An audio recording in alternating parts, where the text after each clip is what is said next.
हरे। ओम नमो भगवते वासुदेवाय। ओम नमो भगवते वासुदेवाय। ओम नमो भगवते वासुदेवाय। नारायणं नमस्कृत्यं नरं चैव नरोत्तमं देवीं सरस्वतीं व्यासं ततो जयम् उदीरयेत्। नष्टप्रायेषु भद्रेषु नित्यं भागवत सेवया भगवती उत्तम श्लोकी भक्तिर्भवति नैष्टिकी। मुखं करोति वाचालं पंगुं लंघायते गिरिं यत्कृपातम् अहं वन्दे श्रीगुरो दीनतारिणम्। हरे कृष्णा कृष्णा कृष्णा हरे हरे, हरे राम राम राम हरे हरे। हरे कृष्णा माता जी। हरे Krishna. So today we will read. हम 30th चैप्टर तक पहुंच गए बच्चों। We are at Srimad Bhagavat third canto. माता जी अभी सिर्फ दो ही अध्याय बचे हैं ना? हाँ जी, तो हम 30th चैप्टर तक पहुंच चुके हैं। लॉर्ड कपिला अपनी मम्मा को क्या सुना रहे हैं? सांख्य योग। सबसे बड़ी बात तो यह है कि देवहूति माता अपने बेटे से ज्ञान लेने के लिए तैयार हो गई। कभी किसी माता को देखा है? यशोदा मैया ने कृष्णा को बोला था ना, हाँ हाँ सारे जितने भी दशावतार थे मेरे घर में जन्म लेने थे, बड़ा आया वाला अवतार पिछले जन्म में होने वाला। फिर चिढ़ाती थी, कहती थी अच्छा तुम और श्री राम जी, वाह वाह वाह। और पीछे गोपियों की लाइन लगी रहती थी सब कंप्लेन देने के लिए कि देखो कृष्णा ऐसे करते हैं वैसे करते हैं। तो यशोदा मैया ने तो कभी कृष्णा को सीरियसली नहीं लिया, तो ज्ञान तो दूर की बात थी। ऐसे होती है ना, अच्छा हमें सिखाओगे? आप तो कितने बड़े हैं,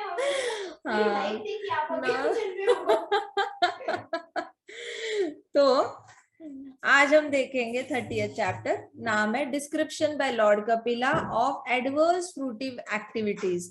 मतलब हमारे जो कर्म करते हैं और फल की अपेक्षा करके कर्म करते हैं तो उसका क्या इफेक्ट होता है उसके बारे में अभी लॉर्ड कपिला बताएंगे मम्मा को अपने। ठीक है। The gentle Lord Kapila had spoken a lot about devotional service, and oh Devahuti relished this very much. Lord Kapila ने ना बहुत अच्छे से भक्ति योग जो है भक्ति के बारे में देवहूति माता को बताया था, और देवहूति माता ने भी बहुत एंजॉय किया था ये बात। उनको सुनते वक्त इतना रेलिश किया था ना। रेलिश करना मतलब, रेलिश का मतलब क्या होता है पता है एक्चुअल में? कि आप सुनते हो और आपको और सुनने का मन करता है, और सुनने का मन करता है, आपको ऐसे लगता है ये रुके ही ना। इसको कहते हैं भागवतम रेलिश करना। ऐसे तो सुनने वाले बहुत मिलेंगे, बहुत नहीं मिलते, कम ही मिलते हैं, लेकिन उनमें भी रेलिश करने वाले उससे भी कम मिलते हैं। आधे लोग तो कब खत्म होगी कथा, कब प्रसादम शुरू हो जाएगा, ओ हमारा पाव सो गया, हम उठ नहीं पा रहे, हे भगवान नींद आ रही है, भूख लग रही है, पता नहीं क्या क्या प्रॉब्लम। भागवत कथा सुनने वाले बड़े कम लोग मिलेंगे, और उनमें भी रेलिश करने वाले उससे भी कम लोग मिलेंगे। रेलिश अभी तो बताया, रेलिश का मतलब सुनते हैं और उनका मन नहीं भरता, और सुनना है और सुनना है, अनी और ये वाला एटीट्यूड रहता है। तो देवहूति माता ने रेलिश किया था भक्ति योग, जो लॉर्ड कपिला ने समझाया था ना, वो बहुत रेलिश किया था देवहूति माता ने। But she had also asked about distress of birth and death. तो उन्होंने ये भी बताया था, पूछा था कि ये जन्म मृत्यु के चक्र में इतने दुख की बात भी पूछी थी, इतना दुखी क्यों होता है। Now her son was ready to explain. उनके बेटे जो थे लॉर्ड कपिला, वो रेडी थे एक्सप्लेन करने के लिए। It wasn't going to be pleasant though, but she was determined to hear. देखो कानों को सुनने के लिए सारी चीजें बहुत फ्लावरी हुई ना, तो जरूरी नहीं कि वो हमेशा सही होती है। कभी कभी कुछ चीजें थोड़ी सी कानों को सुनने के लिए कटु लगती है, मुश्किल लगती है, लेकिन 100% हमारी स्पिरिचुअल लाइफ को ग्रो करने वाली होती है। तो लॉर्ड कपिला वैसे तो नहीं बताना चाहते थे, लेकिन मदर देवहूति ने पूछा था, तो उन्होंने सोचा कि चलो अभी माता ने पूछा ही है कि जन्म के वक्त क्या दुख होता है और मृत्यु के वक्त क्या दुख होता है, उन दोनों का आंसर सुनने के लिए तो बिल्कुल भी बहुत ज्यादा कटु होगा सुनने में, लेकिन फिर भी मैं सुनाऊंगा, क्योंकि माता देवहूति बहुत सीरियस थी सुनने के लिए. It would help her become detach from this world. अब ये सुनता है ना, जो कोई भी ये कथा सुनता है कि जन्म के वक्त क्या तकलीफ होती है और मृत्यु के वक्त क्या तकलीफ होती है, ये कथा जो सांख्य योग में आती है, जो लॉर्ड कपिला ने बताई है, ये सुनने से हमेशा हमेशा के लिए पुनर्जन्म लेने की इच्छा हमेशा के लिए खत्म हो जाती है. कुछ लोग होते हैं जो यज्ञ इसलिए करते हैं ताकि अगला जन्म उनका स्वर्ग में हो. कुछ लोग इसलिए यज्ञ करते हैं ताकि उनको अगले जन्म में 3 टाइम का भोजन मिले, रहने के लिए घर मिले और अच्छा खासे कपड़े मिले, अच्छे घर में उनका जन्म हो, इसलिए भी कुछ लोग यज्ञ करते हैं. लेकिन जो सांख्य योग का ये चैप्टर सुन लेता है, एक बार सुन ले, तो उसकी इच्छा खत्म हो जाती है वापस जन्म लेने की और वापस अगले जन्म में मृत्यु से जाने के लिए. मैं किसी से बात कर रही थी कल, मैंने उनको पूछा आपको जिंदगी में चाहिए क्या, तो उन्होंने बोला मुझे शांति चाहिए, मुझे खुशी चाहिए, मुझे कामयाबी चाहिए. फिर मैंने बोला आपको जिंदगी में क्या चाहिए, फिर उन्होंने बोला मुझे ये चाहिए, मुझे वो चाहिए, मुझे वो चाहिए. फिर मैंने उनको पूछा कि आपको जिंदगी में असल में क्या चाहिए, अंत तक जाओ और बताओ मुझे आपको जिंदगी में क्या चाहिए. तो उन्होंने मुझे बोला कि मैं मृत्यु के समय बहुत शांति से जाना चाहती हूँ, मेरे सामने सारा परिवार हो लेकिन किसी को भी मेरे खिलाफ कोई कंप्लेन ना हो, और मैं शांति से मृत्यु चाहती हूँ. फिर मैंने उनको पूछा आपको जिंदगी में और क्या चाहिए, उन्होंने बोला मैं अगला जन्म लेके आऊं तो मैं इसी पति के साथ शादी करूं, अगले जन्म में मेरा अभी का जो पुत्र है वही मेरा वापस पुत्र बनकर आए, और अगले जन्म में हम और अच्छी लाइफ जी पाए, मैं ये चाहूंगी. And I was like, oh man, they need to listen to this chapter. It is very important. क्योंकि हम इतने ज्यादा अटैच हो जाते हैं और फिर हम सोचने लग जाते हैं कि जिनसे हम प्यार करते हैं वो हमें बार बार मिलते रहे, बार बार मिलते रहे. बार बार अगर नहीं मिलने की इच्छा है, आप हमेशा के लिए परमानेंटली वैकुंठ में भी मिल सकते हो, आप परमानेंटली गोलोक में भी मिल सकते हो. इकट्ठे मिलके अगर इतना प्यार है परिवार में, सब मिलके वैकुंठ जाओ, सब मिलके गोलोक में मीटिंग कर लो और इकट्ठे भगवान की सेवा करो, ना कि वापस यहीं पे जन्म लेके आना है और यहीं पे आपको एक दूसरे के साथ वक्त बिताना है. ठीक है, तो इसलिए अभी माता देवहूति जो थी वो बहुत डिटरमाइंड थी कि नहीं नहीं मुझे डिटैच होना है परिवार से, मुझे डिटैच. अगर देवहूति माता के पास ये इच्छा नहीं होती ना, तो उन्होंने भी यही बोलना था अगले जन्म में भगवान मुझे कर्दमा मुनि देना, अगले जन्म में भगवान यही 9 बेटियां मेरे बच्चे बनकर आए, अगले जन्म में भगवान मेरे नाते पोती मेरे बेटे बन के आए. कुछ ना कुछ ऐसे कुछ पूछना था ना जिससे कि उनकी इच्छा, कृष्णा तो सुनते ही तथास्तु बोल देते हैं, सुनते ही तथास्तु बोल देते हैं, तो कृष्णा तो इच्छा पूरी करके ही रहेंगे. इसलिए बी वेरी कॉशियस कि आप इच्छा क्या करते हो, आप ये हर इच्छा पूरी करते हैं कृष्णा. और अब जब आपको नहीं चाहिए होता ना, तब वो इच्छा पूरी हो जाती है कभी कभी, और तब आपको उसकी वैल्यू ही नहीं होती, लेकिन हो जाती है इच्छा पूरी. So mother see the clouds above, do you know what's moving them. तो लॉर्ड कपिला ने ऐसे फिंगर दिखाया क्लाउड्स को, बादल थे उनको ऐसे फिंगर दिखाया, बोला माता वो सारे बादल दिख रहे हैं आपको, क्या आपको पता है कौन उसको हिला रहा है, इतने सारे बादल हिले जा रहे हैं, कौन उनको हिला रहा है, क्या आपको पता है. तो माता देवहूति ने कहा why it's the wind of course, अरे हवा हिला रही है ये सारे बादलों को. Knowing there was a lesson to come. तो देवहूति माता को पता था अभी लॉर्ड कपिला कोई लेसन सिखाने वाले हैं. लॉर्ड कपिला ने कहा yes mother, unknown to them, the mass of clouds is being pushed across the sky by the force of the wind. In the same way, materialists don't realize that they too are being pushed through life by force of time. जैसे इन बादलों को नहीं पता कि उनको push करने वाली हवा है, विंड है, वैसे ही जो भौतिक जगत में जीने वाले जीवात्माएं हैं जिनको कृष्ण भगवान का स्मरण नहीं है, उनको भी कौन पुश करता है लाइफ में, कौन करता है पुश उनको लाइफ में, टाइम पुश करता है. वो पुश हो जाता है टाइम के इफेक्ट से।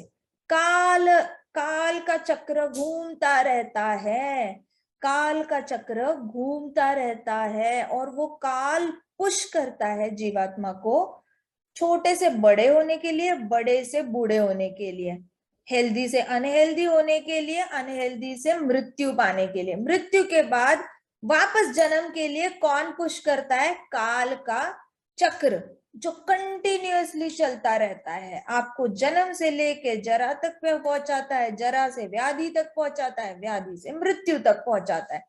तो ये काल चक्र सब पे एक्ट करता रहता है, force of time. Devahuti nodded, realizing that she also had been oblivious to influence of time. तो माता देवहूति को पता चला कि ये सच है, मैं भी काल चक्र को रोक नहीं पाई हूँ।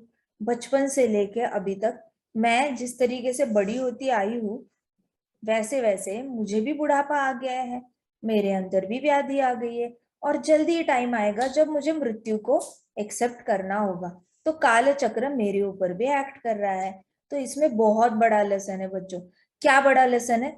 कि कोई भी इंसान आपके साथ अगर कुछ बुरा करता है, बुरा व्यवहार करता है, और आप उसको अगर माफ नहीं कर पा रहे हो, तो आपको इतना याद रखना है कि उस इंसान पे काल चक्र काम करता जा रहा है। हो सकता है उस इंसान की वजह से आपको आज बहुत तकलीफ हो रही हो, लेकिन उस पे काल का चक्र इस तरीके से एक्ट करता है कि उसके जीवन में भी व्याधि आती है, उसके जीवन में भी बुढ़ापा आता है, उसके जीवन में भी मृत्यु आती है। तो जन्म, मृत्यु, जरा और व्याधि, इससे कोई नहीं बचा, सबको इसमें से जाना पड़ता है। तो इतना याद रखना है कि जो भी कोई भी आपके साथ गलत करे, उस समय हमने बहुत ज्यादा धैर्य रखना चाहिए, क्योंकि काल चक्र सब पे चलता है। ठीक है। So now let me tell you about the life of such materialist. अभी क्या कहते हैं लॉर्ड कपिला कि अब मैं आपको बताता हूँ माता कि ऐसे मटीरियलिस्ट जो होता है, मटीरियलिस्ट मतलब ऐसा जो भौतिकवादी इंसान होता है, उसका क्या होता है ये मैं आपको बताता हूँ। जो काल से पुश होता है, काल मतलब काल चक्र से ऐसे पुश हो रहा होता है, उस इंसान का क्या होता है मैं आपको बताता हूँ। काल चक्र से पुश होने वाले लोग बाय डिफॉल्ट जीते हैं। मतलब जो चल रहा है जिंदगी में, बस वैसे वैसे हर आने वाला दिन एक एक दिन करके ले लो, और बस सुबह से लेके सनसेट तक जो हो रहा है वैसे वैसे जीते रहो। कुछ उसमें प्लानिंग नहीं होती, कुछ उसमें थॉट नहीं दिया होता कि कैसे मेरा आज का दिन लास्ट दिन हो सकता है और मैं कैसे प्रभु को याद करूं। अगर मेरी आज रात को मृत्यु हो गई तो मेरा आज का दिन कैसे मैंने कृष्ण की शरण जाना है, ऐसा कोई थॉट ही नहीं होता। वो बाय डिफॉल्ट चल रहा होता है। उसको ऐसे लगता है कि चलो आज एक नया दिन है, रात तक सारे भौतिकवादी कर्म करने हैं, और वो भूल जाता है भगवान को। तो ऐसे वाले जो लोग होते हैं जो कृष्ण भगवान को भूल कर अपना पूरा दिन बिताते हैं, ऐसे मटीरियलिस्ट का क्या होता है वो बताएंगे। तो देवहूति माता टुक अ डीप ब्रेथ। देवहूति माता ने ऐसी लंबी सांस ली। क्यों ली? क्योंकि देवहूति माता को लग रहा था पिछले 100 साल मैंने बिल्कुल भगवान को याद नहीं किया है, अब मुझे पता नहीं क्या सुनने को मिलने वाला होगा। तो उनको बहुत टेंशन हो गई। उन्होंने ऐसे लंबी सांस ली। The story about materialistic man or woman who only focuses on material wealth and progress could not be pleasant. तो ऐसे किसी भौतिकवादी की स्टोरी, मटीरियलिस्टिक इंसान की स्टोरी जो सिर्फ और सिर्फ पैसे कमाने में और अपना वेल्थ बिल्डिंग मतलब जैसे वो सन्यासी की कहानी सुनी थी, उसको घर भी चाहिए था, प्रॉपर्टी भी चाहिए थी, पत्नी भी चाहिए थी, बच्चे भी चाहिए थे, सब चाहिए था। तो वेल्थ बिल्डिंग कहते हैं। वेल्थ का मतलब सिर्फ बैंक में पैसे नहीं होते, वेल्थ का मतलब बंगला भी होता है, वेल्थ का मतलब कार भी होती है, वेल्थ का मतलब जमीनें भी होती है, नए नए बिजनेस भी होते हैं। तो जो लोग सिर्फ अपनी वेल्थ बढ़ाने में लगे रहते हैं, अपनी मटेरियल वेल्थ बढ़ाने में और आगे बढ़ने में बिजी रहते हैं, उनको बहुत आगे बढ़ना होता है। किसी किसी का सपना होता है मैं दुनिया का सबसे रिच इंसान बनूं, किसी किसी का सपना होता है मैं दुनिया की सबसे सुंदर लड़की बनूं, किसी किसी का सपना होता है मैं दुनिया में सबसे ज्यादा इंटेलिजेंट कहलवाऊं, किसी का सपना होता है मैं दुनिया में सबसे ज्यादा फेमस हो जाऊं। तो इसको कहते हैं कि one who is constantly engaged in progress. तो जिसको हमेशा आगे बढ़ने की बहुत लालसा होती है, तो उसकी जर्नी ज्यादा प्लीजेंट नहीं होती। हालांकि कलयुग में ऐसे लोगों की बहुत ज्यादा तारीफ की जाती है, बहुत ज्यादा। कलयुग में इनफैक्ट कहा जाता है कि वेल्थ बिल्ड करो, प्रोग्रेस करो, वेल्थ बिल्ड करो, प्रोग्रेस करो। अरे कहाँ जाना है, ब्रह्मा जी तक पहुंचना है क्या? ब्रह्मा जी बन गए तो भी जन्म मृत्यु जरा व्याधि से जाना पड़ेगा। लेकिन कलयुग में ऐसे ही लोगों की तारीफ होगी जो आगे बढ़ते हैं बहुत ज्यादा, और जो वेल्थ बिल्डिंग करते हैं, जो बहुत ज्यादा लक्ष्मी इकट्ठे करके प्रॉपर्टी खरीदते हैं, जमीनें खरीदते हैं, उनकी बहुत ज्यादा रिस्पेक्ट होती है। तो कलयुग की ये अनफॉर्चुनेटली, मतलब ये दुर्दशा है कलयुग की, जहां पे लोगों को पता ही नहीं है कि किसी की रिस्पेक्ट किस बेसिस पे करनी चाहिए। जो विष्णु भगवान के शरण चला गया है, जो चिंतन मनन नाम स्मरण कर रहा है कृष्ण भगवान के नामों का, उसकी रिस्पेक्ट की जाती है। जैसे नारद मुनि की रिस्पेक्ट करना बनता है, श्रील व्यास देव जी की रिस्पेक्ट करना बनता है, भागवतम लिखा है उन्होंने। ना कि किसी ऐसे लोगों की, कर्ण जैसे लोग जिनके पास राज्य भी है, जमीन भी है, सब कुछ है, लेकिन मन की शांति नहीं है। लेकिन ऐसे लोगों की कलयुग में बड़ी सारी रिस्पेक्ट होगी। भैया देखो इसके पास इतना बड़ा राज्य है, देखो ये कितना दान करता है, देखो इसके पास कितने घोड़े हैं, कितने रथ है। ऐसे लोगों की रिस्पेक्ट होती है। तो लॉर्ड कपिला कह रहे ऐसे लोग जो होता है ना, जिनको बहुत वेल्थ बिल्डिंग और प्रोग्रेस की पड़ी रहती है, इनकी हालत कुछ बहुत ज्यादा हैप्पी वाली नहीं होती। तो लॉर्ड कपिला ने कंटिन्यू किया, people of this world really try to be happy even if it is a hard work. मतलब इस दुनिया के जो लोग हैं ना, वो बहुत खुश होने की बहुत कोशिश करते हैं। सुबह से लेकर शाम तक खुश होने के चक्कर में पूरा दिन मेहनत में लगाते हैं। बहुत ज्यादा मेहनत करनी पड़े ना तो भी खुश होने के लिए मेहनत करेंगे, even if it is painful, even if it is painful. जैसे कई सारी जगह पे देखा जाता है कि लोगों को बहुत तकलीफ होती है अपने परिवार से दूर रहने में, फिर भी दूर रहते हैं। क्यों? उनको प्रोग्रेस करना है, वेल्थ बिल्डिंग करनी है। कुछ लोगों को बहुत बुरा लगता है अपने बच्चों को छोड़कर दूर के देश में जाना, कुछ छोटी मोटी प्रोजेक्ट असाइनमेंट के लिए, लेकिन फिर भी करना है। क्यों? वेल्थ बिल्डिंग और प्रोग्रेस चाहिए। कुछ लोगों को बहुत दुख होता है कि वो अपनी हेल्थ का ख्याल नहीं रख पा रहे हैं, इतना काम है, इतना काम है। क्यों करना है? वेल्थ बिल्डिंग और प्रोग्रेस के लिए।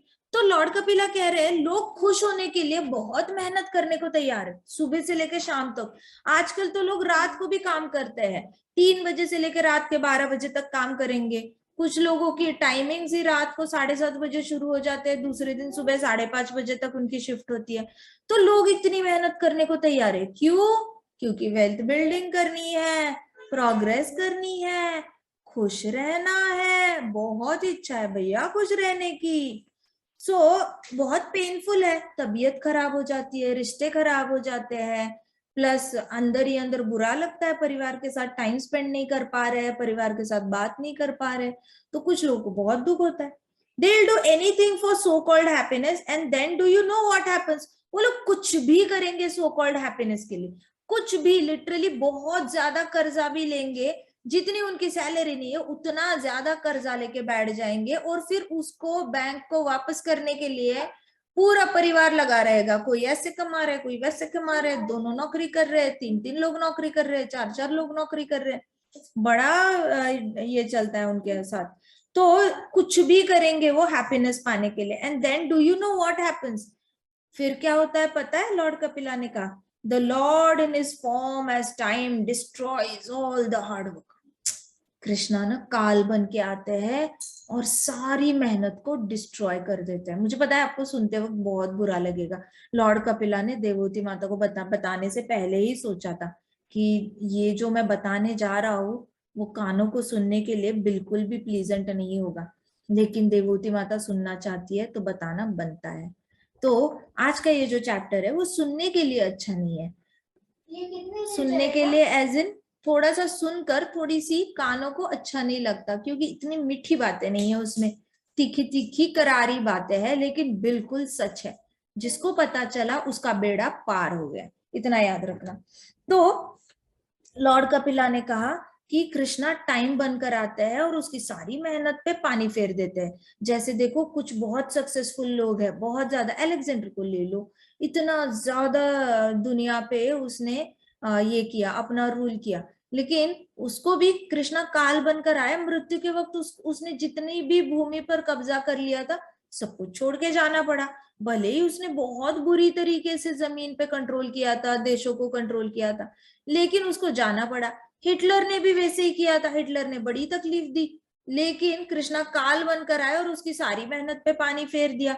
रावण ने बड़ी मेहनत की थी लंका खड़ी करने के लिए, सीता माता को लाने के लिए बहुत मेहनत करता था, सीता माता को मनाने के लिए, लेकिन कृष्णा राम बनकर काल बनकर आया और रावण का सारा मेहनत पे पानी फेर दिया। इमेजिन। सो कृष्णा काल बनकर आते हैं और सारी मेहनत पानी में डाल देता है। And they are left lamenting. फिर जिसका जो चला गया होता है ना, उसको देखकर वो बहुत रोने लग जाता है। हाय ये मेरे साथ क्या हुआ, मेरा बंगला चला गया, मेरा बिजनेस चला गया, मेरा पैसा चला गया, मेरा पुत्र चला गया, ये चला गया, वो चला गया, मेरी नौकरी चली गई, मेरी बीवी चली गई, मेरे बच्चे चले। ऐसे करके कृष्णा उससे एक एक चीज लेके चलते हैं और फिर वो बहुत लैमेंट होता है। लैमेंट मतलब बड़ा दुखी हो जाता है। तो क्योंकि ये भौतिकवादी होते हैं, इतने बिजी हो जाते हैं ना, इतने ज्यादा बिजी। ये तो ऐसे हो गया, आप बच्चों को मैं टॉय रूम दे दूं और आप टॉय रूम में खेलने में इतने बिजी हो जाओ, इतने बिजी हो जाओ कि मैं बोलूं बच्चों खाना खाने आ जाओ, प्रसादम पाने आ जाओ, और आपको सुनाई भी ना दो। मैं 2 बार बुलाऊं, मैं 3 बार बुलाऊं, आप बच्चे आए ही ना। फिर मैंने आके आपके हाथ से आप जो भी बोर्ड गेम खेल रहे हो वो मैंने साइड करना है और बोलना है चलो अभी प्रसादम खाने के लिए। फिर आपने बोलना है माता जी क्यों, हम अभी इतना अच्छा खेल रहे थे, आपने क्यों ले लिया हमारे हाथ से बोर्ड गेम, हमारा सारा खेल खराब कर दिया। And I will be like नहीं, हेल्दी रहना बहुत इंपॉर्टेंट है, टाइम पे प्रसादम पा लो। लेकिन you will be like no no we want to play, we want to play. वैसे बड़े बड़े सारे लोग करते हैं। कृष्णा उनके हाथ से एक टॉय लेके देख ले, घर घर खेल रहे, पूरा ब्रह्मांड घर घर खेल रहा है। मेरा घर तेरा घर, मेरे घर में ये तेरे घर में है, मेरा घर छोटा तेरा घर बड़ा, मेरे पास ये कार तुम्हारे पास वो कार, तुम्हारे पास कार मेरे पास कार ही नहीं। ऐसे घर घर खेलने में बिजी। और कृष्णा ने एक चीज लेनी है उनके हाथ से और उन्होंने बहुत रोना है, डिप्रेशन में जाना है, लोग बीमार पड़ जाने हैं। तो they are misguided. Lord Kapila कहते हैं ये लोग बड़े सारे मिसगाइडेड है, मतलब उनको अच्छी गाइडेंस ही नहीं मिली। सोचो जिसको बचपन से बताया गया हो कि देखो तुम्हारे जीवन का लक्ष्य पैसे कमाना है, तुम्हारे जीवन का लक्ष्य बड़ा बंगला लेना है, तुम्हारे जीवन का लक्ष्य कार है, तुम्हारे जीवन का लक्ष्य बहुत ज्यादा सक्सेसफुल होना है, तुम्हारे जीवन का लक्ष्य बस प्रोग्रेस ही है, प्रोग्रेस ही है, प्रोग्रेस ही है, आगे बढ़ते जाओ आगे बढ़ते जाओ। तो वो इंसान तो मिसगाइडेड हुआ ना, उसको बचपन से ही गाइडेंस ही गलत मिली है। तो ऐसे लोग बहुत मिसगाइडेड होते हैं। And they think their body home wealth land are permanent. अब ऐसे लोगों को क्या लगता है ना, मेरी बॉडी भी परमानेंट है, मेरी लैंड जो जमीन खरीदी है मेरी वो भी परमानेंट है, मेरा घर भी परमानेंट है, और जितनी मैंने संपत्ति कमाई है जो भी बैंक में है, इधर है उधर है, बाहर के देशों में बैंक होती है वहां पे भी पैसा रखते हैं लोग, सबको लगता है वो परमानेंट है। क्यों लगता है परमानेंट? उनको लगता है जो मैंने कमाया मैं अपने बच्चों को दे के जा रहा हूं, हो गया ना परमानेंट, मेरा बच्चा उसके बच्चों को देगा, हो गया ना परमानेंट।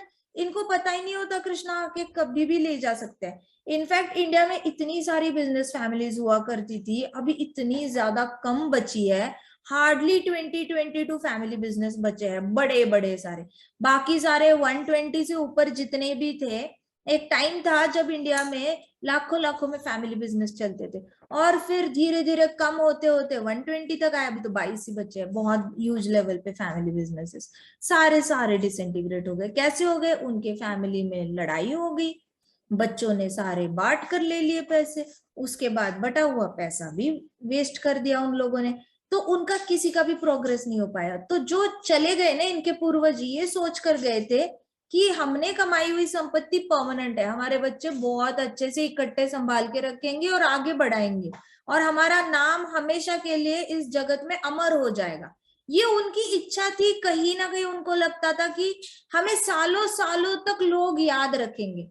लेकिन सालों सालों तक तो छोड़ दो, 2 पीढ़ी के बाद उनका ना बिजनेस का नाम है, ना उनका नाम है, कोई नामो निशानी नहीं है, कहीं पे कुछ नहीं है। सो लॉर्ड कपिला यही कह रहे हैं कि ये लोग ना एक ऐसे भ्रमित होते हैं, भ्रम में होते हैं कि सब कुछ परमानेंट है। घर भी पहले जमाने में पत्थर के बांध के रखते थे क्योंकि पत्थर के घर जल्दी से टूटते नहीं। अब किले देखो, यहाँ पे कितने सारे किले होते हैं, वो पत्थर के बने होते हैं। पत्थर के बने हुए किले टूटते नहीं है जल्दी। लेकिन कुछ लोग अपना घर भी पत्थर में बांधते थे ताकि वो परमानेंट रहे। ये बताओ, अर्थक्वेक में ये सारी चीजें टिक सकती है? नहीं टिक सकती। कुछ ना कुछ तो डैमेज होना ही है। उनके परिवार ने वहां से छोड़कर चले जाना है, कहीं और रहना है, पुराना हो गया मकान ये सोचकर। तो इन लोगों को लगता है मेरा घर परमानेंट है, मेरी जमीन परमानेंट है, सब कुछ परमानेंट है, ऐसा लगता है। कभी ना कभी हमें भी लगता है हमारी बॉडी परमानेंट है। बताओ, आज अभी इसी वक्त किसी को लग रहा है मैं कल मर जाऊंगा? अभी किसी को लग रहा है अरे 9 बजे ओ राम नाम सत्य ऐसा हो जाएगा? ऐसा किसी को लग रहा है क्या? अभी लग रहा है किसी को? नहीं ना। तो हमें भी लग रहा है ना हम परमानेंट जीने वाले हैं। हमें भी लग रहा है ओ कल तो हमने मिलना ही है हरि कथा में, क्या हुआ आज नहीं हरि कथा अटेंड करी तो वैसे हमें ऐसे लगता है कि कल का दिन तो आएगा ही आएगा। हमें भी लगता है हमारी बॉडी परमानेंट है। और ये आज की बात नहीं चल रही बच्चों, जब हम 80 साल के, 90 साल के, 100 साल के भी हो जाएंगे ना, हम मरने के लिए आ जाएंगे, हमारा शरीर साथ देना छोड़ देगा, हड्डियां दर्द करेगी, बेड पे लेटे रहेंगे, कोई स्पून से पानी पिला रहा होगा, तब भी हमें लगेगा आज नहीं जा रहे भैया, आज तो नहीं जाएंगे, है अभी 1 महीना तो है, शायद 1 हफ्ता और जी सकते हैं। Nobody thinks they can die, nobody. ठीक है, तो उन्होंने कहा, लॉर्ड कपिला ने कहा कि सबको लगता है ये सारी चीजें परमानेंट है, they are under the illusion, ये कोई भ्रम है उनको कि सब कुछ परमानेंट है। And it's not just human beings who think like this. कहते कि ऐसा कुछ नहीं कि सिर्फ इंसान ही ये सारी चीजें सोचते हैं। ओके, इट्स नॉट जस्ट इंसान, सारी लिविंग एंटिटीज। चींटी को पूछो, चींटी को भी लगेगा वो लंबा जीती है। ये जो रात के कीड़े होते हैं ना, बल्ब के आसपास घूमते हैं, उनको भी लगता है हम परमानेंटली जी रहे हैं। वो एक ही रात में मर रहे हैं लेकिन उनको लग रहा है वो परमानेंटली जी रहे हैं। Can you imagine that? तो they are under the illusion. इतना बड़ा कृष्णा ने भ्रम डाला हुआ है, उनके आंखों के ऊपर पट्टी बांध रखी है। And in any species of life, living entity will find something about his body to be satisfied with. तो कहते हैं आप कोई भी जन्म ले लो, लिटरली गंदा वाला जन्म ले लो, गंदी से गंदी बॉडी ले लो, फिर भी उसमें कोई एक सेंस होगा जो आपको बहुत खुशी देता है। अभी लॉर्ड कपिला देखो क्या कहते हैं, इवन अ हॉग, हॉग मतलब कौन होता है? पिग होता है। ठीक है, so even a pig for example finds pleasure in eating stool. तो कहते हैं एक पिग होता है, वो भी विष्ठा खाने में बहुत प्लेजर फील करता है, वो उसकी फेवरेट डिश होती है। And doesn't feel incline to cast off his body. तो पिग को भी पूछोगे ना, भाई पिग भैया आप पूरी लाइफ विष्ठा खा रहे हो, क्या आपको छोड़नी है बॉडी? बड़ी गंदी बॉडी मिली है, गंदा गंदा खाना पड़ता है आपको। तो पिग ने बोलना है नहीं नहीं, ये देखो मेरे सारे लाइन लगी है बच्चों की, इनका ख्याल कौन रखेगा? पिग भी बोलेगा मुझे नहीं मरना। So they doesn't feel incline to cast off this body. तो पिग को भी इच्छा नहीं होती कि वो अपनी बॉडी को छोड़ दे। ठीक है, after all there is such a thing as hellish enjoyment. तो ऐसी भी कोई चीज है जिसका नाम है हेलिश एंजॉयमेंट, मतलब नर्क जैसी एंजॉयमेंट। आप सोचोगे हाँ माता जी, नर्क में तो बहुत ज्यादा तकलीफें होती है, बहुत चटके होते हैं, कांटों के ऊपर चलना पड़ता है, गर्मी गर्मी होती है, बहुत पिंच किया जाता है, खून निकाला जाता है। माता जी नर्क जैसी एंजॉयमेंट कैसे हो सकती है? आपको ऐसे लगता है, लेकिन बताओ पिग जो विष्ठा खा रहा है वो क्या स्वर्गीय एंजॉयमेंट है? वो तो नर्क वाली एंजॉयमेंट है ना। तो and do you know what makes this attachment so strong? Lord Kapila माता से पूछ रहे, माता आपको पता है कौन सी चीज इस अटैचमेंट को, इस आसक्ति को इतनी स्ट्रॉन्ग करती है? It's deep rooted attraction for family and friends. समझ में आया? बहुत ज्यादा अंदर, बहुत हमारे हृदय से स्ट्रॉन्ग अटैचमेंट जो होती है ना फैमिली के लिए और फ्रेंड्स के लिए, वो चीज मोटिवेशन रहती है ये सारी विष्ठा खाने वाली बॉडी से अटैच होना। पिग को भी अपने बच्चों से बहुत अटैचमेंट होती है, अपना जो उसका जो ग्रुप बना होता है दोस्तों का और बच्चों का, उसमें बहुत अटैचमेंट होती है, वो भी नहीं छोड़ना चाहता अपनी बॉडी। सिमिलरली डेथ बेड पे जितने भी लोग हैं, यूएस में रिसर्च हुआ था, डेथ बेड पे लोगों को पूछा था आप क्यों नहीं जाना चाहते वापस, आपको भगवान के पास जाने की इच्छा नहीं है क्या, आपको हेवन नहीं जाना है क्या? तो उन्होंने बोला हेवन तो जाना है, लेकिन बेटे की बहुत याद आती है, बेटी की भी याद आती है, हस्बैंड की, वाइफ की, इन सबको छोड़कर जाने का मन नहीं करता। ये लोगों ने मुझे बहुत प्यार दिया है, मुझे सपोर्ट किया है।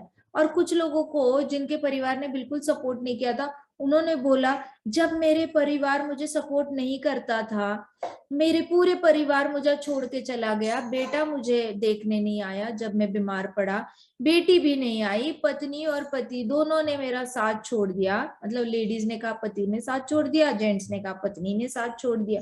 तो कहते हैं तब मैं यहाँ वृद्धाश्रम में आया, मैं इस हॉस्पिटल में बाद में एडमिट हुआ, दोनों जगह पर मेरे बहुत अच्छे दोस्त बने, अब मुझे इन दोस्तों को छोड़कर जाने का मन नहीं करता, ऐसे लगता है इनको कितना दुख होगा।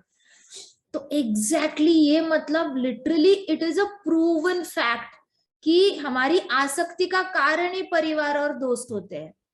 इसलिए प्रभुपाद कहते थे our eternal best friend is Krishna, सब बोलो our eternal best friend is Krishna,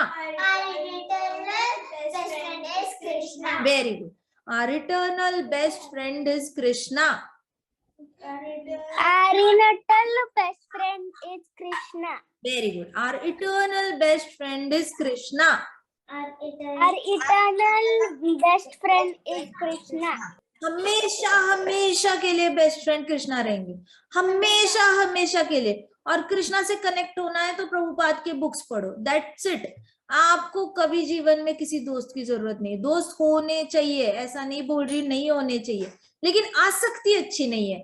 कभी ऐसा टाइम हो जब बिना दोस्तों के जीना पड़े तो खुशी खुशी जी लो, रोना नहीं है कि मेरे कोई दोस्त नहीं है, मुझे कोई बात करने के लिए नहीं है, मुझे समझ में नहीं आता मैं जिंदगी कैसे जीऊं ना। Don't get into that things, do not waste your time. दोस्त है तो अच्छी बात है, नहीं है तो भी अच्छी बात है, क्योंकि हमारे बेस्ट फ्रेंड कौन है? कृष्णा। शाबाश। और हमारे बेस्ट फ्रेंड के साथ बातें किसके थ्रू करनी है? कृष्णा। प्रभुपाद। किसके थ्रू करनी है बातें कृष्णा से? प्रभुपाद। प्रभुपाद के books. So books are our best friends. Books में कौन से books are our best friends? Prabhupada के books are our best friends. बोलो, Prabhupada books are our best friends. Are our best friend. Prabhupada books are our best friends. Prabhupada books are our best friend. Prabhupada books are our best friend. Prabhupada books are our best friend. शाबाश, very good. So after all तो lord Kapila कह रहे थे कि ये सारी जो deep rooted attachment है ना फैमिली और फ्रेंड्स के लिए, यही कारण है आसक्ति का। और इतनी खतरनाक आसक्ति कि जो जाती नहीं, आसक्ति, आसक्ति जो आती तो है जाती नहीं। आसक्ति है जो आ सकती है लेकिन जा नहीं सकती, इसलिए आसक्ति से दूर रहो। आसक्ति जा नहीं सकती।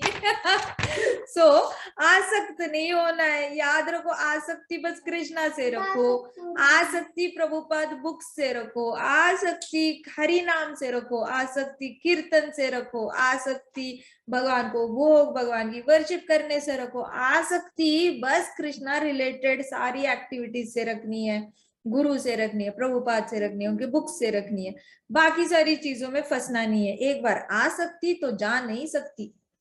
सो even though such a living entity thinks he is happy, he is in a constant anxiety. अब ऐसे जीवात्मा को लगता है ना कि मैं बड़ा खुश हूँ, मेरी लाइफ तो सेट है, 3 टाइम मस्त खाना मिलता है, गाड़ी है घूमने के लिए, बंगला है रहने के लिए, नौकर जाकर है काम करने के लिए, सब सेट है मेरी लाइफ। इवन पिग भी सोचता है मेरी लाइफ तो बड़ी सेट है, देखो मेरे पास छोटे छोटे 11 बच्चे हैं, इतने दोस्त है, हम सब मिलके ऐसे पुडल में कीचड़ खाते हैं और विष्ठा खाते हैं, हमारी लाइफ तो दिन रात पार्टी पार्टी पार्टी होती है, हम सुबह से लेकर रात तक खाते रहते हैं।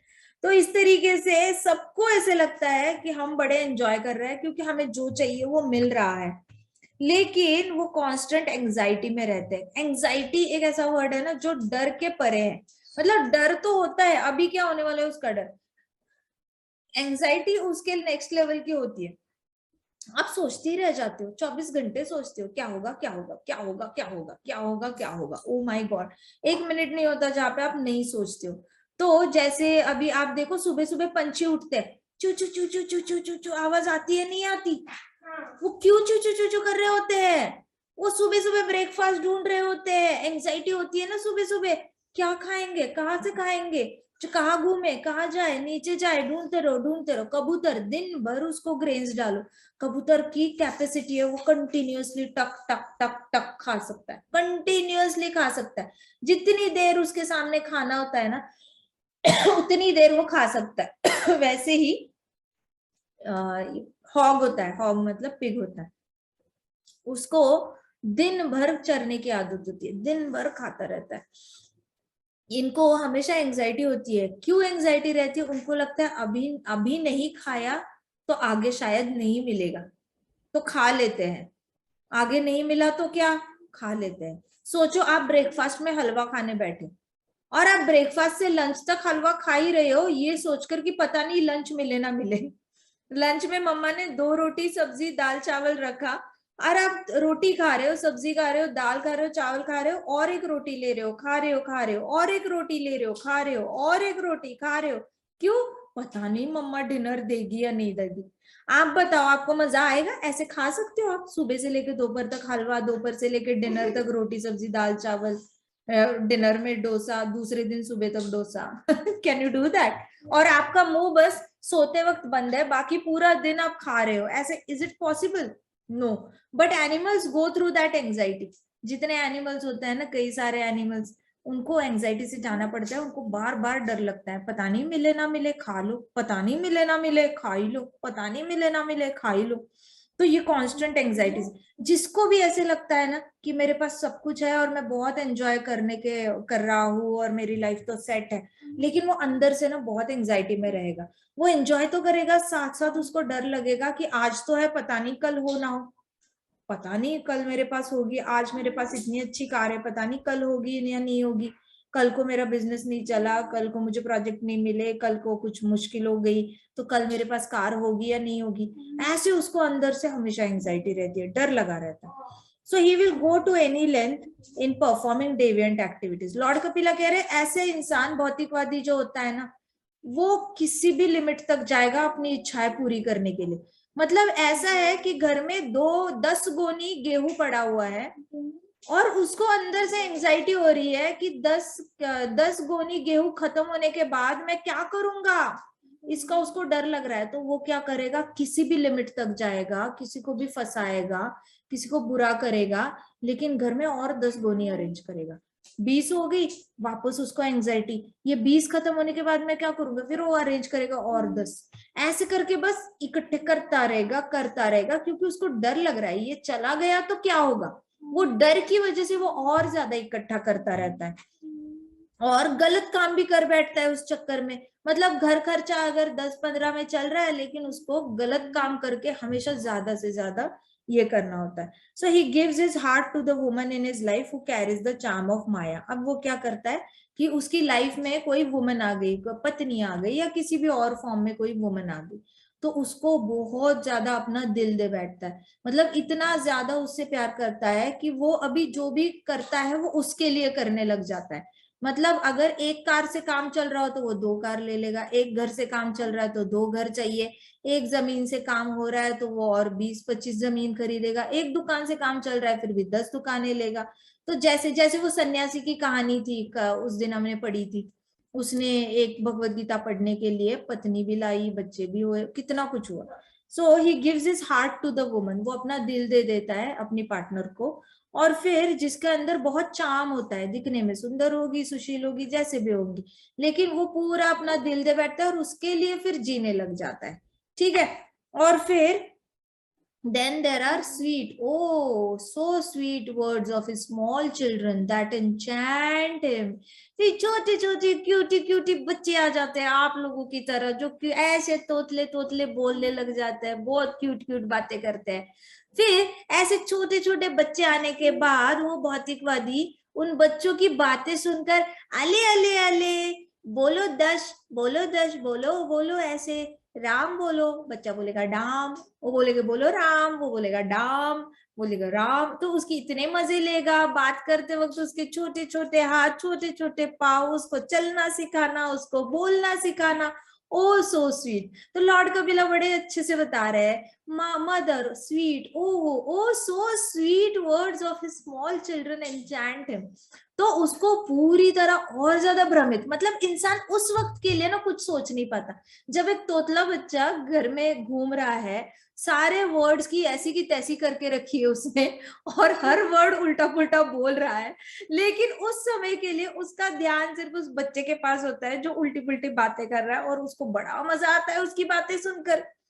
तो फिर वो और ज्यादा भ्रमित हो जाता है। पहली सुंदर पत्नी से भ्रमित हो चुका है कि अरे वाह, इसके जैसा सुंदर कोई नहीं, मैं इसको खुश करने के लिए घर बनाऊंगा, मैं इसको खुश करने के लिए कार दे दूंगा, मैं इसको खुश करने के लिए ये करूंगा वो करूंगा। बच्चे आ जाते तो मैं बच्चों के लिए इतना ये करूंगा वो करूंगा, ऐसे कर। So he tries to counteract any miseries in his life and he successfully cancels out a misery, thinks now I am happy. अब उसको क्या लगता है ना, पत्नी आ गई, बच्चे आ गए, मैं तो बड़ा खुश हूँ। तो वो उसको ऐसे लगता है मेरी लाइफ के सारे दुख खत्म हो गए। मैं अगर अपने बच्चे से मिलता हूँ, वो तोतले भाषा में पापा बाप बा ऐसे बोल देता है, तो मुझे ऐसे लगता है मेरे दिन, पूरे दिन की थकान दूर हो गई हो। माँ को भी ऐसे लगता है, रात भर जाग के दूध देगी बच्चे को, लेकिन सुबह अगर बच्चा एक स्माइल दे दे तो माँ को ऐसे लगता है पूरी रात की थकान दूर हो गई।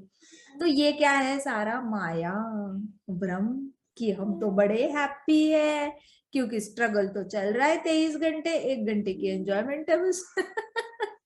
सो नाउ आई एम हैप्पी, ऐसे लगता है उस भौतिकवादी को। He tries desperately to make money even if it is violent means and goes to hell for his acts.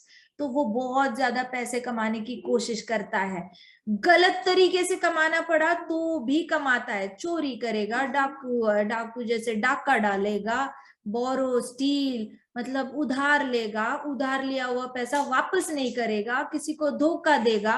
वो किसी भी लिमिट तक जाने को तैयार होता है अपनी पत्नी और बच्चों को खुश देखने के लिए। वो इतना ज्यादा भ्रमित हो जाता है अपने पत्नी और बच्चों को खुश देखने के लिए। So he tries desperately to make money, बहुत कोशिश करता है बहुत ज्यादा पैसा कमाने की। एंड देन ही फिर ऐसे गलत काम करके ना नर्क भी चला जाता है, ठीक है।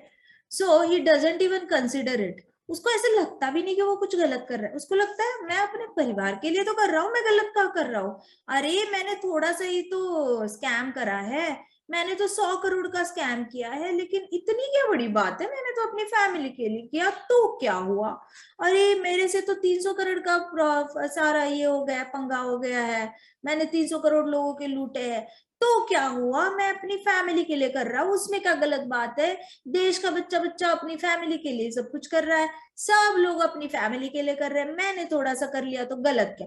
तो प्रॉब्लम है कि उसको लगता ही नहीं वो गलत कर रहा है। मतलब माया का जो जाल है कृष्णा ने ऐसे बिछा के रखा है, उसको समझ ही नहीं आती कि वो गलत कर रहा है, और वो करता जाता है। जब उसको सरकार भी पनिश करना चाहती है, लॉ पनिश करना चाहता है, तब भी उसको लगता है मुझे पनिश क्यों कर रहे हो, ऐसी क्या गलती कर दी, बाकी सारे लोगों को देखो, सब लोग अपनी फैमिली को हैप्पी करने में लगे, अब मैंने अपनी फैमिली को हैप्पी करने के लिए ये स्टेप उठाया, तो उसमें इतनी बुरी क्या बात है।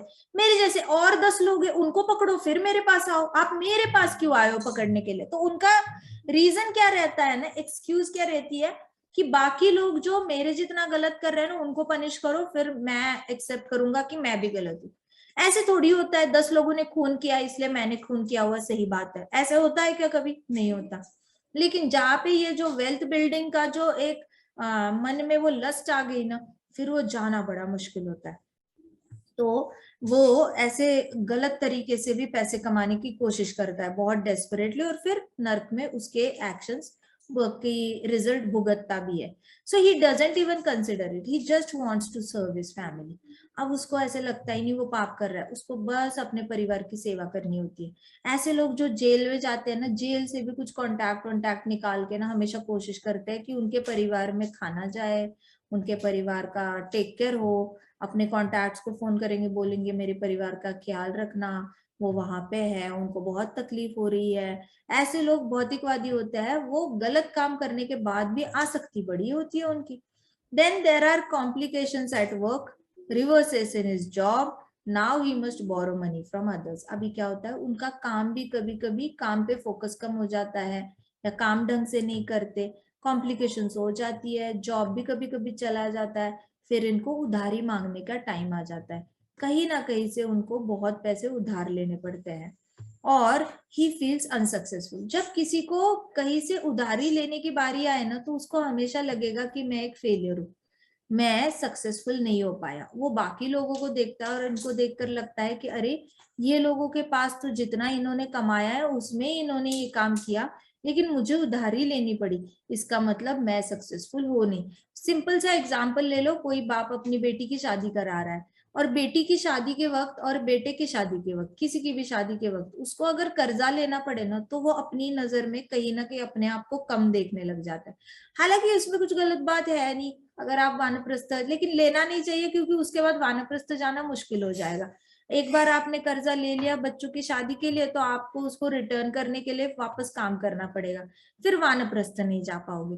तो लेना भी नहीं चाहिए, लेकिन फिर भी जिनको वानप्रस्थ नहीं जाना होता, जिनको भगवान से कुछ लेना देना ही नहीं है, उनके पास कोई प्लान नहीं है कि इसके बाद उन्होंने करना क्या है, वो रेडी हो जाते हैं जॉब करने के लिए वापस. उनको लगता है ठीक है, ले लेंगे कर्जा बेटे की शादी के लिए, बेटी की शादी के लिए, हम कौन से कल मर रहे हैं, हमारे पास अभी भी नौकरी है, और 10 साल में ये कर्जे को हम लौटा देंगे, कोई बात नहीं, ले लो कर्जा. तो इस तरीके से वो ले तो लेते हैं, लेकिन जैसे ही लेते हैं ना, फिर अपनी नजर में अपने आप को बहुत कम देखने लग जाते हैं, उनको अच्छा ही नहीं लगता कर्जा लेना. तो लॉर्ड कपिला कह रहे हैं कि जो भी मनी बोरो करता है, वो अपने आप को अनसक्सेसफुल फील करने लग जाता है. हालांकि अनसक्सेसफुल नाम की कोई चीज होती ही नहीं, ठीक है, फेलियर नाम की कोई चीज नहीं होती, अनसक्सेसफुल नाम की कोई चीज नहीं होती, लेकिन लोग अंदर से फील करते हैं. ऐसा कुछ होता नहीं है. आपको फेलियर को आप फीडबैक की तरह लो, अनसक्सेसफुलनेस को आप कृष्णा की कृपा की तरह लो, कि हाँ कृष्णा अपने पास बुला रहे हैं, कृष्णा चाहते हैं हम ज्यादा जाप करें, कृष्णा हमारा टाइम बचाना चाहते हैं ताकि हम बहुत बिजी ना हो जाए वेल्थ कमाने में. इस तरीके से लो तो जो सक्सेस नहीं आया वो भी बड़ा पॉजिटिव लगने लगता है. लेकिन भौतिकवादियों के पास कोई कारण ही नहीं है पॉजिटिव रहने के लिए. डिवोटीज के पास सक्सेस नहीं आती, तो डिवोटीज के पास ज्यादा टाइम मिल जाता है प्रभुपाद के बुक्स पढ़ने के लिए, जाप करने के लिए, कीर्तन करने के लिए, सेवा करने के लिए, भक्तों की सेवा करने के लिए, धाम घूमने के लिए. लेकिन जो भौतिकवादी होते हैं ना, उनके पास, उनको पता ही नहीं होता अभी ऑफिस नहीं तो क्या करे, अभी दुकान नहीं है तो क्या करे, कुछ करने के लिए है ही नहीं, ऐसे लगता है उनको. ठीक है. So it's like the way farmers treat their old and worn out oxen who cannot work. अभी क्या होता है, he has to उसको इतना अनसक्सेसफुल रखता है कि उसको लगता है कि हाय मैं फेल हो गया, अपनी फैमिली को मेंटेन करने में फेल हो गया, मेरी पत्नी मेरे बारे में क्या सोचेगी, मेरे बच्चे मेरे बारे में क्या सोचेंगे, मैं तो अयशस्वी रहा, मैं तो यशस्वी हो ही नहीं पाया. ऐसे करके अपने आप को भौतिकवादी बहुत ज्यादा कोसता है और अपने ही दुखों में खो जाता है. उसको बाहर से कोई आता नहीं दुख होने के लिए, लेकिन वो खुद ही दुखी हो जाता है. तो लॉर्ड कपिला कहते हैं which makes him grieve deeply. उसको अंदर से इतना ज्यादा ग्रीव मतलब अंदर ही अंदर रोना, बाहर रोते नहीं है ये लोग, अंदर ही अंदर उनका दिल रोता रहता है, उसको कहते हैं ग्रीविंग. तो वो अंदर से ही अंदर बहुत रोता है. His family sees this and they don't treat him with respect anymore. अब फैमिली को दिखता है, और फैमिली ने तो उनको पहले से ही बहुत विनिंग मोड में देखा होता है, सक्सेसफुल मोड में. और जैसे ही फैमिली ऐसे भौतिकवादी को देखती है कि अरे ये तो बिल्कुल ही टूट गया है, मन से टूट गया है, बहुत ज्यादा ऐसे दुखी दुखी रहता है, ये देखकर फिर फैमिली भी उसकी रिस्पेक्ट करना छोड़ देते हैं, क्योंकि फैमिली ने उनको कभी ऐसे डाउन हालत में देखा नहीं होता. फैमिली ने हमें हमेशा उनको विनिंग मूड में ही देखा होता है, जीतते हुए। अब हारते हुए फैमिली देखती है तो उनका डिसरिस्पेक्ट करने लग जाती है, मतलब उनका अपमान करने लग जाती है, क्योंकि उस इंसान ने फैमिली का अपमान किया होता है कहीं ना कहीं। जब वो बहुत सक्सेसफुल था और फैमिली में कोई सक्सेसफुल नहीं था तो इसने उसका अपमान किया होता है। अब आज जब वो अनसक्सेसफुल फील करता है तो फैमिली को लगता है अरे आ गया हमारी लाइफ में, चलो हम आपका डिसरिस्पेक्ट करेंगे। वो रिस्पेक्ट नहीं करते। तो इस तरीके से भौतिकवादी की जर्नी जो होती है ना, बड़ी सारी दुखी होती है। And it's like the way farmers treat their old and worn out oxen who can not work anymore. तो फैमिली पता है कैसे ट्रीट करती है ऐसे इंसान को, जैसे वो जो खेतों में बैल होते हैं, जो बैल अभी बहुत बूढ़े हो चुके हैं और खेत को ये नहीं कर सकते, प्लॉ नहीं कर सकते। अब वो बैल का क्या फायदा, गाय तो फिर भी बूढ़ी हो जाए तो भी फायदा हो जाता है, लेकिन बैल का करे क्या, वो अगर खेतों में काम नहीं कर सकता तो उसका करना क्या है। ऐसे ट्रीट करते हैं कि अरे अभी इसका तो कोई फायदा ही नहीं, ये कुछ नहीं कमाता, अभी ये कमाते भी नहीं है और ये फैमिली को किसी भी तरीके से कंट्रीब्यूट नहीं कर रहे हैं। तो उनको फिर फैमिली डिसरिस्पेक्ट भी करती है और बहुत ही ज्यादा अनयूजेबल ऐसे सोचकर ट्रीट करती है। तो आप कितनी भी भौतिकवादी फैमिलीज है ना, उनमें देखना बड़े बूढ़ों की हालत बहुत खराब होती है। मैंने खुद देखा है चंडीगढ़ में, बहुत ज्यादा बड़े बूढ़े बहुत रिच होते हैं लेकिन फिर भी ओल्ड एज होम में खुशी से जाके रहते हैं, क्योंकि उनको इतने बड़े बड़े घर मेंटेन करने के लिए उनके बेटे बहू उनके साथ नहीं रहते, बेटियां भी कनाडा में, बेटे भी इधर उधर होते हैं। तो उनके बड़े बड़े घर कोटियां उनकी संभालने के लिए कोई नहीं होता, ये खुद से ही चले जाते हैं ओल्ड एज होम में और सफर भी बहुत होते हैं। तो इस तरीके से भौतिकवादी की जो जर्नी होती है ना, वो बहुत तकलीफ वाली होती है। ठीक है, बात की हम कल देखेंगे। ग्रंथराज श्रीमद् भागवतम की जय, श्रील प्रभुपाद की जय, श्री श्री राधा श्याम सुंदर की जय, श्री श्री कृष्ण बलराम की जय, वृंदावन धाम की जय, छोटे छोटे भक्तों की जय। हरे कृष्ण हरे कृष्ण कृष्ण कृष्ण हरे हरे, हरे राम राम राम हरे हरे, हरे कृष्ण माँ की जय। माता जी